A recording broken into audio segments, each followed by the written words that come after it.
Assalamualaikum warahmatullahi wabarakatuh. Bagaimana kabar kalian anak-anak hari ini? Semoga kalian selalu dalam keadaan sehat walafiat dan tetap semangat dalam belajar meskipun belajar dari rumah. Bertemu lagi dengan Bapak pada mata pelajaran tema 6, Cita-citaku di kelas 4. Baiklah anak-anak, untuk pelajaran kita kali ini kita akan membahas tentang keragaman sumber daya alam. Sebelum kita mulai pembahasan kita hari ini, alangkah baiknya mari sama-sama kita berdoa dengan membaca basmalah. Bismillahirrahmanirrahim. Marilah sama-sama kita ikuti pembelajaran pada hari ini.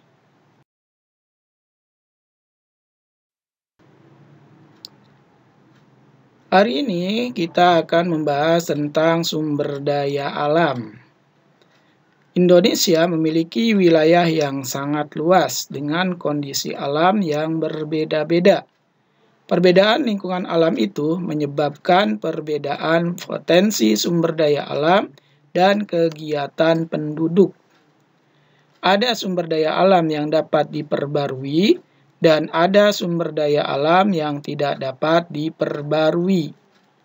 Sumber daya alam yang dapat diperbarui adalah sumber daya alam yang dapat dihasilkan kembali dalam waktu yang tidak lama.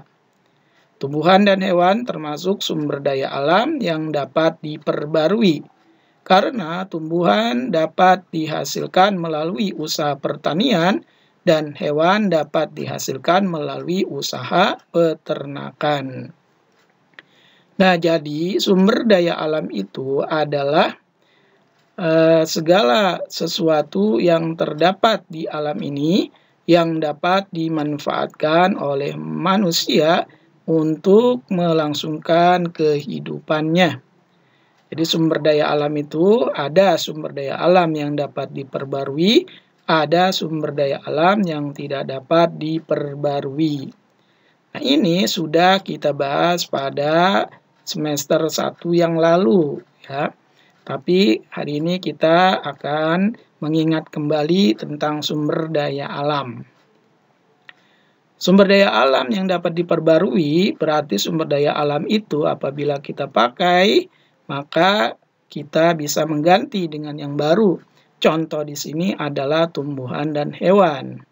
Kenapa tumbuhan dan hewan? Karena tumbuhan walaupun sudah kita gunakan dapat diganti ya dengan yang baru melalui usaha disebutnya pertanian.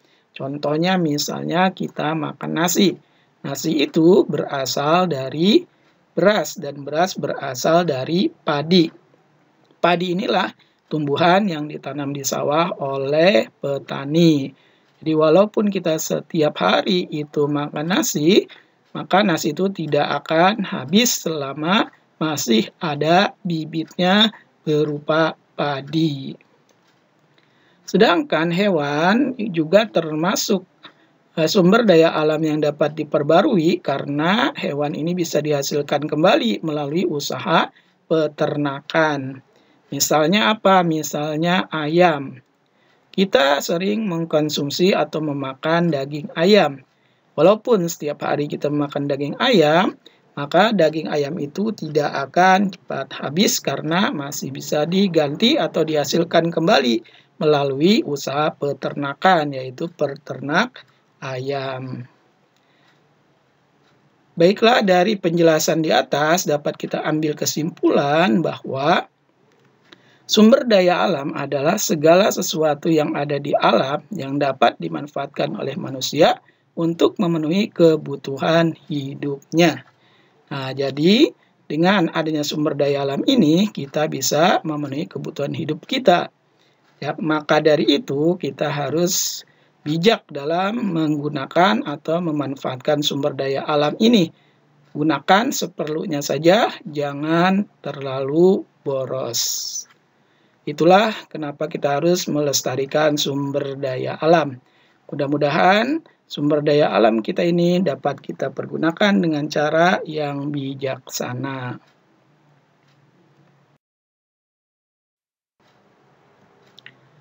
Selanjutnya, coba kalian buka di buku tema 6 halaman 31. Di halaman 31 di buku tema 6, di situ ada ayo membaca. Keragaman sumber daya alam, lingkungan, pekerjaan, dan cita-cita memperkaya masyarakat Indonesia. Kini kamu tahu bahwa keragaman itu membuat hidupmu semakin berwarna. Keindahan keragaman dituangkan dalam puisi berikut ini. Ayo, simaklah puisi berikut. Nah, jadi seorang yang mengarang puisi, dia akan bisa mengarang puisinya melalui mengamati keragaman yang ada di lingkungan di negara Indonesia. Nah, puisi ini berjudul Hidupku Penuh Warna, karya Dekaritas. Ayo sama-sama kita baca puisi tersebut.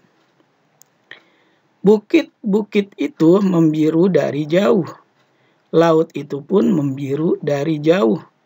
Mereka terlihat sama, walaupun berbeda. Keduanya indah, keduanya mempesona. Walaupun berbeda, keduanya tak terpisah. Aku, kamu, dan kalian. Cita-cita kita mungkin berbeda, bukan siapa yang berlebihan, tapi kita akan bersama-sama meraihnya. Hidupku penuh warna seperti pelangi di bawah langit. Berbeda itu indah yang membuat kita bersyukur pada Ilahi. Nah, itulah puisi yang berjudul Hidupku Penuh Warna, karya atau pengarangnya Dekaritas. Nah, puisi ini telah kita pelajari pada pertemuan-pertemuan yang lalu. Ya, kalian mungkin masih ingat. Kalau sudah lupa, ya kalian bisa membuka kembali pelajaran-pelajaran yang lalu tentang puisi. Baik, setelah kita membaca puisi, di bawah itu ada pertanyaan. Ya, jawablah pertanyaan-pertanyaan berikut ini. Pada halaman 31 yang bawah nomor 1, apa judul puisi tersebut? Siapa pengarangnya? Ya, yang tadi kita baca, yaitu puisi itu judulnya apa? Pengarangnya siapa? Nomor 2, apakah yang kamu bayangkan ketika kamu membaca judul puisi tersebut? Nah, ketika kamu membaca judul puisi, Hidupku Penuh Warna, apa yang kalian bayangkan? Nomor 3, menurutmu apakah isi puisi tersebut? Nah, tadi kita baca dan kita simak, kira-kira isinya menceritakan tentang apa puisi itu. Berapakah jumlah bait dalam puisi tersebut?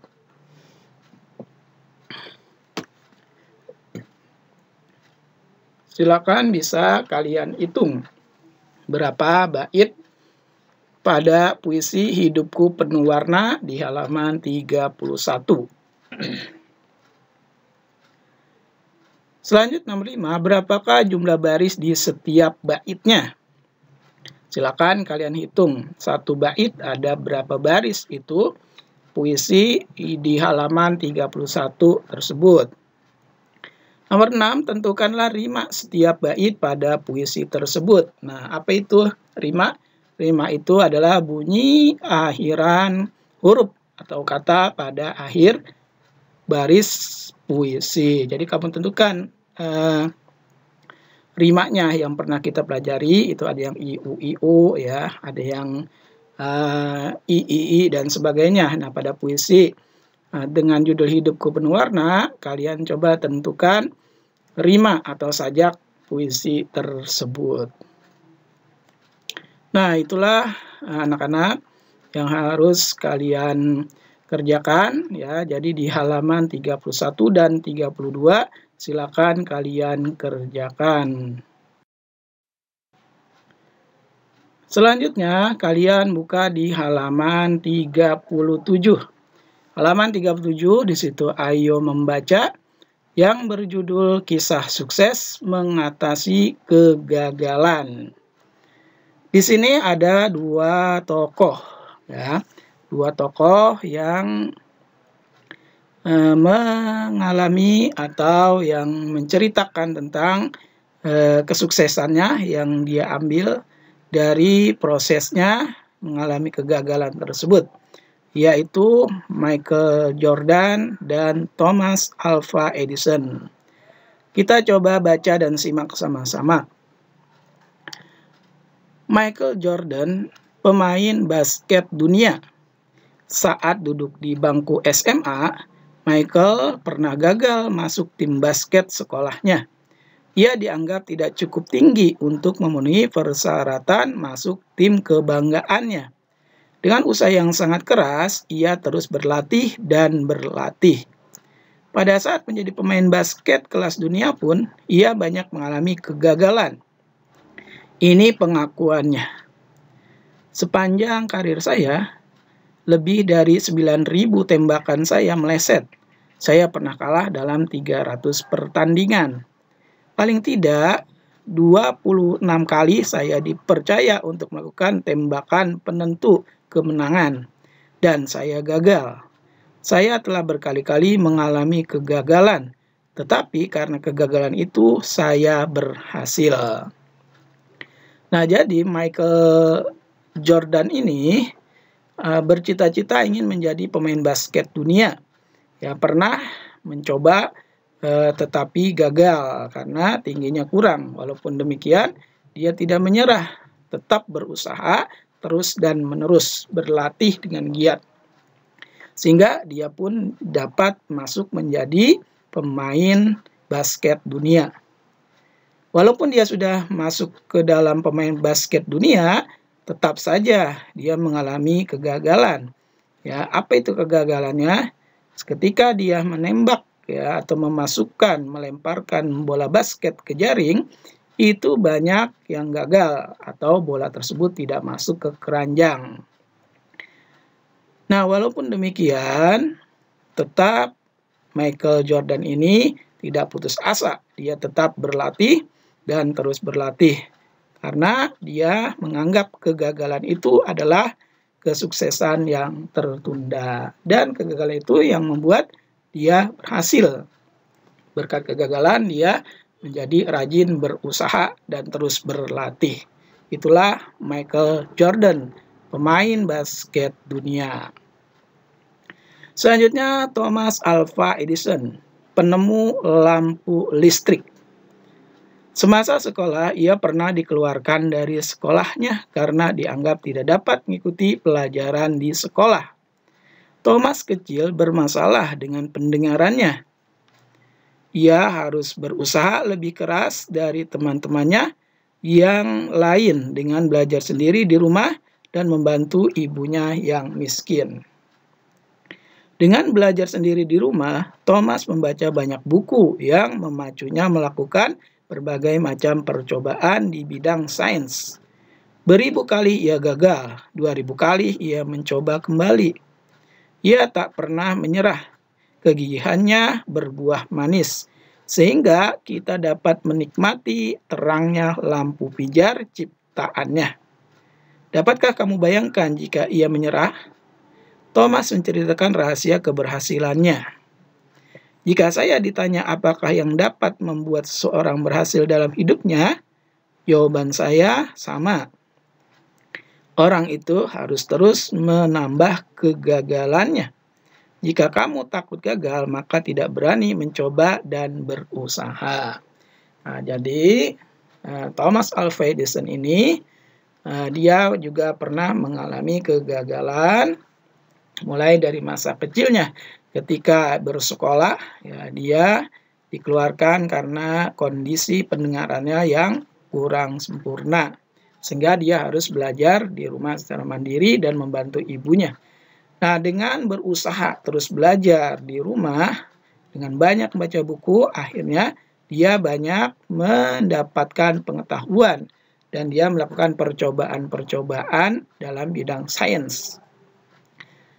Dalam percobaan itu pun dia selalu mengalami kegagalan. Tetapi dengan kegagalan itu dia tidak menyerah. Terus berusaha sampai berhasil. Dan akhirnya hasil dari jerih payah Thomas Alva Edison ini dapat kita rasakan saat ini, yaitu berupa lampu listrik. Nah, jadi lampu listrik ini yang kita rasakan hari ini itu hasil pengembangan-pengembangan yang dulunya diciptakan atau dibuat oleh Thomas Alva Edison. Kenapa bisa demikian? Kembali lagi bahwa kegagalan adalah sukses yang tertunda.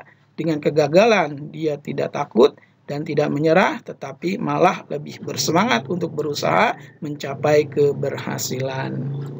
Apa yang dapat kita simpulkan dari dua tokoh ini?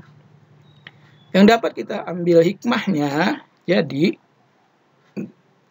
untuk mencapai kesuksesan, nah tentunya banyak halangan dan rintangan. Salah satunya adalah kegagalan.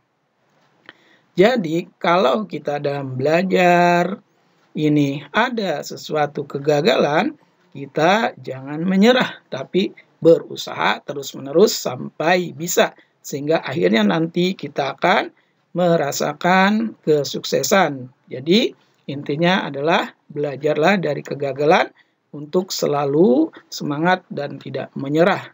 Karena ada yang mengatakan kegagalan adalah sukses yang tertunda. Itulah dua tokoh yang berusaha untuk sukses dan belajar dari kegagalan yang dialaminya. Baiklah, selanjutnya kalian buka di halaman 38. Di situ ada pertanyaan juga. Nomor 1, apakah mimpi Michael Jordan dan Thomas Alva Edison? Nah, tadi kita sudah simak dan sudah kita baca. Apa mimpi Michael Jordan dan Thomas Alva Edison? Nomor 2, kegiatan apa saja yang senang dilakukan oleh keduanya? Nah, kegiatan atau kesibukan apa saja yang senang dilakukan oleh Michael Jordan dan Thomas Alva Edison? Bisa kalian baca kembali. Tantangan apa saja yang dihadapi Michael Jordan dan Thomas Alva Edison untuk meraih mimpinya? Jadi tantangan itu adalah hambatan atau rintangan apa saja Michael Jordan dan Thomas Alva Edison untuk meraih mimpinya. Nomor 4, bagaimana cara mereka menghadapi kegagalan? Nah, dari bacaan tersebut, bagaimana cara Thomas Alva Edison dan Michael Jordan menghadapi kegagalannya sehingga mereka menjadi sukses. Nah, itulah dua tugas yang harus kalian kerjakan, ya. Silakan kalian kerjakan dengan penuh tanggung jawab. Insya Allah ini bermanfaat bagi kita semua. Baiklah anak-anak, demikian pembelajaran kita pada hari ini. Bapak ucapkan selamat belajar dan tetap semangat.